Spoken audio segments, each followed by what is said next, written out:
In the design of a conveyor belt system, small metal blocks are discharged with a velocity of 0.4 meter per second onto a ramp by the upper conveyor belt shown. The kinetic energy of the the coefficient of friction between the blocks on the ramp is 0.30. So naka-conveyor belt diri. Then kani isang ramp para mo transition siya diri aning conveyor belt nga ikaduha.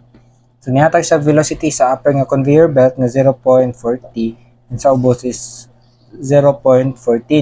So para kaning angle is mo niyang kuhaon para dili na siya. Determine the angle theta which the ramp must make with the horizontal so that the blocks will transfer without slipping to the lower conveyor belt moving at a speed of 0.14 meter per second.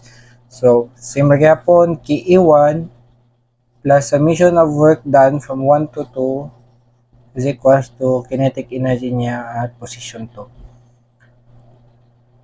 So, una, 1/2, gikan diriha, nulog siya, and motion is padiriman.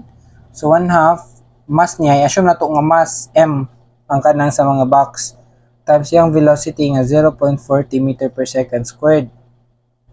Plus, sunod is ang nag-induce og work. So, nakadiri weight na M. Then, kani siya is positive yung work. Then, ang friction nimo is negative. So, ano siya. So, plus mg sine of theta. Kani may mo theta. Kani theta na itong gipangita. Diba? Mg sine of theta times ang iyang distance is, apo din na ni. Dito na ni. Dito na lang ni. Sige na lang. Mg sine of theta times 1.5. Tanawa.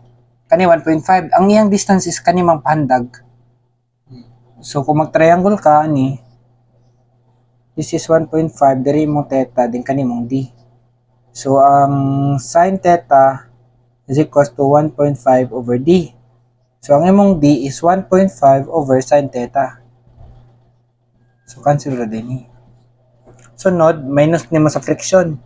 Mg cosine of theta times nimo sa mu. Pilang niya 0.30 times nimo sa iyang distance na 1.5 over sine of theta. The equals ni sa imong kinetic energy at position 2 which is 1/2 m times 0.14 squared. So, pang-cancel na to ang m, cancel. So, ang imarang anon is theta, kaning g is 9.81 man na. Sip sobra ka. 1/2 sa 0.4 squared plus 9.81 sine of x 9.81 sine of x times wala din, cancel mo din 9.81 times 1.5 minus 9.81 cosine of x times 0.30 times 1.5 over sine of x equals to 0.5 sa 0.14 squared. Siya. Saan mo theta is 16.62. Ano siya? Doon na siya. Compute the angular velocity of the conveyor pulley at A. Mura man yung ganina. Mura ni pag-last. So, nakay velocity niya nga 0.40. Ipakompute is mo angular velocity. Kabaw naman ito sa relation na nila. Ano yung pag-rotation. So, kung kuhanin mo yung angular velocity, kani, divide na nila mo R. So, 0.40 divide ang radius. So, na siya radius na rin gihatag na 0.15. 0.15. So, 0.40 divide 0.15. Nakay 2.67 rad per seconds. Then, same ra sa number 3. Number 3, dali ang 0.14 divide radius niya nga 0.15. Nakay 0.93 rad per seconds.